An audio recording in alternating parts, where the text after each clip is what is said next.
जय बाळमामा मित्रांनो आज संध्याकाळ 8 वाजता आरतीला सर्वांनी उपस्थित राहावा, कारण का पाठीमाग बघू शकताय आजोबा, कारण का आजोबा ही साधं सुद्धा आजोबा नाहीत, तर मित्रांनो साक्षात जगाचा मालक म्हणजे बाळमामा माझा.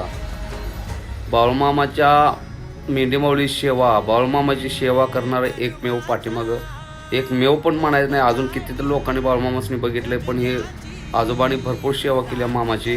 आणि दुसरी गोष्ट असं आहे की बाळमामाला जवळनं बघितलेलं आहे आणि ह्या आजोबांचं व्हिडिओ यूट्यूबला म्हणा न्यूजला सुद्धा आहे. तर तुम्ही आज संध्याकाळ आपल्या बाळमामाच्या मंदिरामध्ये या आरतीला. आजोबा 2 दिवस राहणार आहे. तुम्ही अक्षरशः आबांचं म्हणजे बाळमामाचं पण आबांचं पण दर्शन होईल. तुम्ही सर्वांनी उपस्थित राहा. जय बाळमामा.